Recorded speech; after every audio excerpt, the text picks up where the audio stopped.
Hey, what's going on? Basically, I'm writing a novel in public. Right now, I've written 3 chapters. I've only actually put 2 of them out there. I basically just started this with a sentence and went from there without having a real idea of what the plot was going to be. Now that I've written 3 chapters, I've got a lot more information. I've developed the characters a little bit. And so what I want to do is go back, reread all 3 chapters. Now that I've established what direction I want the action to go in, I've already refined it quite a bit, but I can probably cut out a lot of fluff and get to the action a little bit quicker, make things more succinct, and cut out any details that are superfluous that I wasn't sure if I would need when I was writing it initially, because my process has been to start writing. I might have a general idea, but start writing and let the concept fall out as I add details. And if there's something that spurs the story onward, then I can take that, use that as a kernel, and establish it throughout the rest of the plot and the story. In any case, let's go ahead and read through. And I'm going to leave the commentary to a minimum to just try to get the flow. And then right at the end of each chapter, I'll probably just address a couple things that I'm going to update and change, and that'll feed us into the next chapter. All right, so chapter 1, Cards. I stared out the window through the reflection, cheek bumping against the glass as the alpine landscape sped by. The rails were smooth and the rocking was comfort for everyone else. Only I chose to magnify the impact by leaning against the sticky warm coolness that pulled hints of condensation from my lungs with each exhale.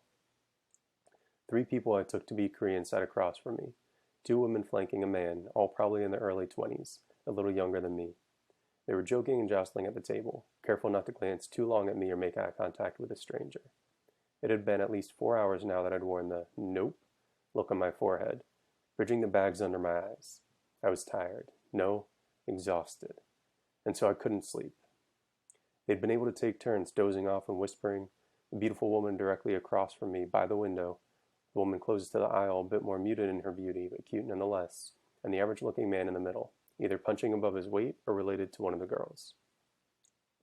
Watching the window girl's lips curve into a smile, then expand to a laugh, I smirked. The guy was infatuated with her and kept finding excuses to brush her arm. I wonder if he knows he doesn't have a chance. I didn't want to be rude, but I didn't want their playfulness and curiosity to infect me. I was still too bitter, enjoying the sting of having been duped and strung along myself. I'd left my friends and home with a dramatized goodbye. I took each member of my family aside individually, my dad, my mom, and my younger sister, and gave them a rehearsed version of the noble, bold, and adventurous speech I prepared in my head. Inspired by Teddy Roosevelt and with stoic messaging, I sat with each, one after another, shoulders hunched, elbows on knees, and reached across to pat a wrist, shoulder, or hand. Even though I faltered, skipped words, jumbled sentences, and felt my voice quake, I'd marked in my mind what each person would say about me and how they'd remember that last talk we had. How they'd describe that premonition I felt, and how amazed they would later be upon acknowledging that I'd been able to hear the universe, see the message, and feel it in my being. I sighed and rolled my eyes into clenched eyelids until I saw spots, and I opened them again. This is life. I watched a narrow road slide by and fold itself into steep green storybook landscape. It was there but far from me. It turns out this is all there is of life. Ungraspable, unretrievable. I would never know what to look for even if I wanted to come back here, precisely here. Reminding myself of a life I'd still never lived and wasn't defeated yet, I repeated, lips silent but circling the words. Wars, months of boredom punctuated by moments of terror. I rubbed my eyes, took an earbud out, and cleaned the gunk as best I could from the rubber plug with the tail of the sweatshirt. I'd now worn it more days than not over the past 3 months. That girl across from me was flipping cards as the others guessed what would show. It wasn't a normal deck. Smaller, thicker, they seemed made for durability and serious play. Her hands used the gentle rocking of the train to build suspense and fake out her companions before each card showed its face. They laughed and pushed her elbow to tease her into flipping the next card. Her wrist like porcelain with a single freckle near the bone.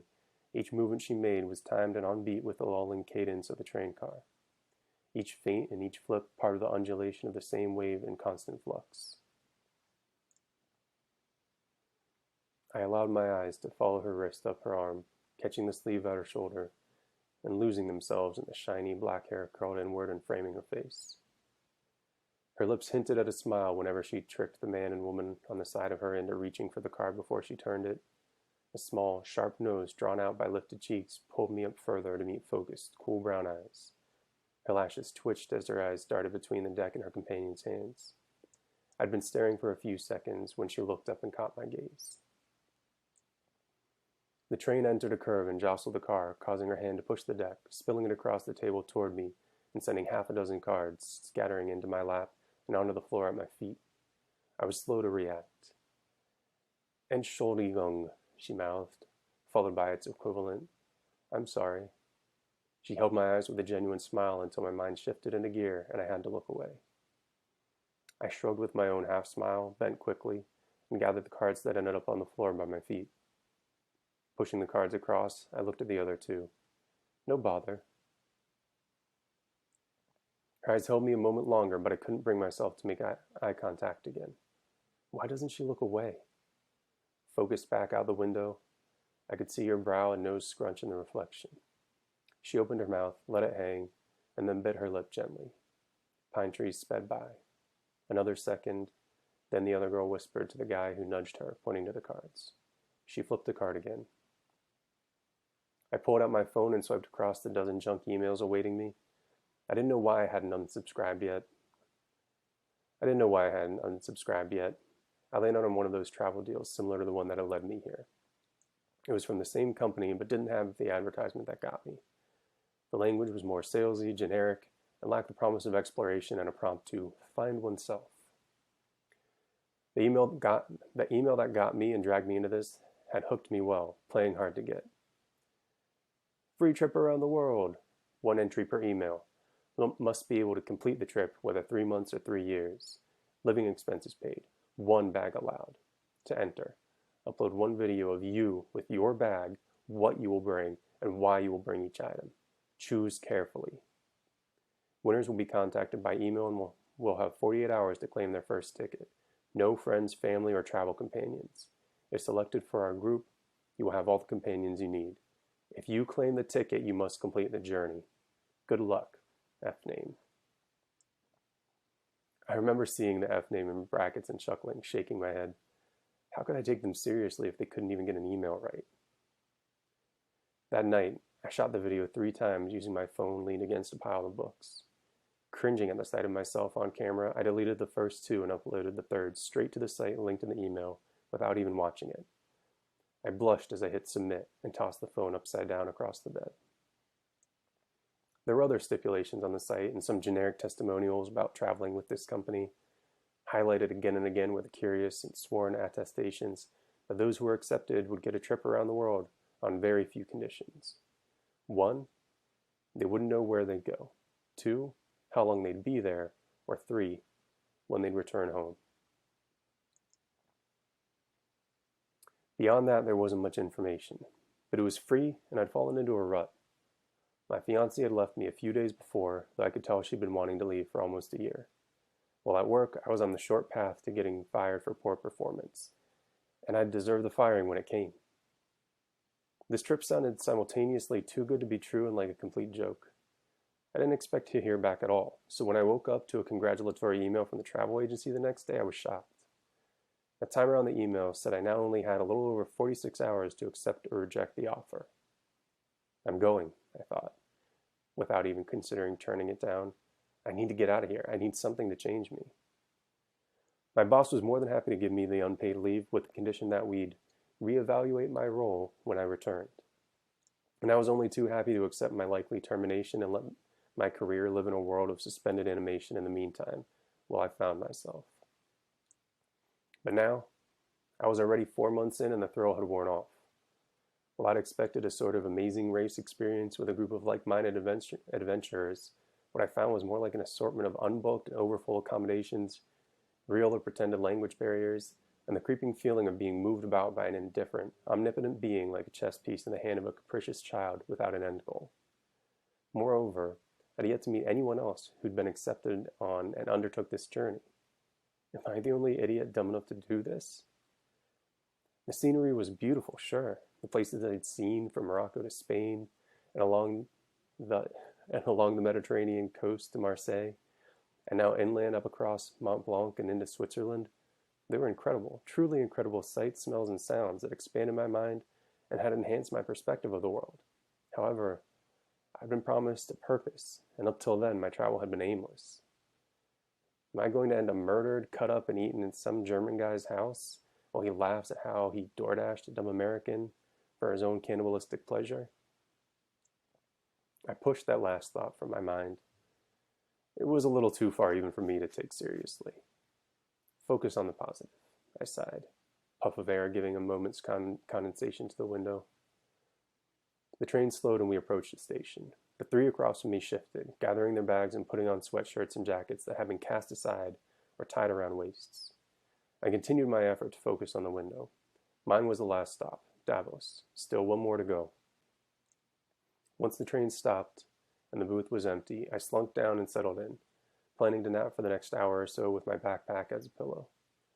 As my eyelids started to flutter off into a sleep, a bright red card caught my eye from the floor. It was from the deck that the beautiful woman had been dealing. I grabbed it and sat upright, but the train had already started moving again. Searching the platform with my eyes, I didn't see a trace of the three friends. In another few seconds, we were off and the station faded behind. I turned the card over and stared at it. There was some kind of stork on the front, looking at what might be a sun. I wonder what this one means. After studying the card and noticing a tear along one edge, I sunk back down. Deep in thought, I ran my fingertips along the edge of the card over and over, feeling the weight and dimensions in my palm and testing the flexibility and fibers woven to create the paper, until I felt a piece of the torn edge give way. My fingertip caught a thin plastic sliver. I pulled it out and looked down. Between my finger and thumb was a tiny blue SIM card. Cool, so I'm going to make a couple notes right now. There's a bunch of stuff that I need to italicize for the internal thoughts, so ignoring that and a couple of little typos. The main things I was doing were starting to develop a character, and in my mind when I started writing, it was just with that first line, so I had no idea where I was going. At this point, what I've tried to establish is this is an international trip. We're going to have people of all different backgrounds involved, and this group of three people have some significance because now, whether it was intended for this guy or not, they left behind a card from a card deck which has some kind of SIM card in it. You could definitely argue that I shouldn't use card because we got a SIM card and a playing card, and that's probably dumb. So maybe I'll make some adjustments there. But long story short, the deck is supposed to be I think the game is called Go Stop. So it's supposed to be a deck for a Korean card game. And they have pictures on it. So I was trying to describe that. I might take out the three people I took to be Korean because I always think that's weird. I don't feel the need to identify people, races, or whatever unless it's pertinent to the story. And for the second paragraph, it feels a little weird to me. So I don't love that. That might just be a me thing though. But, what I've cleaned up a bit, and I need to clean up more, is this is still pretty passive. I think I set the scene pretty well. So I've read Hero with a Thousand Faces by Joseph Campbell. I know he gets referenced a ton, whatever. I think there's a lot of meat to it, and this is going to be reminiscent of that kind of a journey. This person does have some growing to do, and eventually will return master of both universes. Right now, though, we just need to set the stage. And he's actually, not in a place where he's heroic. He's more passive, and we're kind of showing that. He's trying to make some efforts, and part of that is accepting this trip, but even then, he's expecting it to be done for him. This is kind of the catalyst. That's what this SIM card's going to act as, and we've just started to open the door to that. So hopefully I've hooked the reader. We're traveling interesting places, which I always think is fun. There's a little bit of intrigue. The description that I gave of the freckle on her wrist, her eyes, this one particular character, that's because I plan on having her come back later on. So that'll probably happen, and if not, I'll cut that stuff out, because unless it's useful to identify that this is the same person, it's just kind of irrelevant to me and detracts from the story. So ideally, as I keep forming the story, I'm going to cut things from here that turn out to be useless or at least not as useful. I'll probably add some details as well and add some more meat to it. But for now, I think we've established the main character to some extent and roughly what's going on while adding an air of mystery. Cool.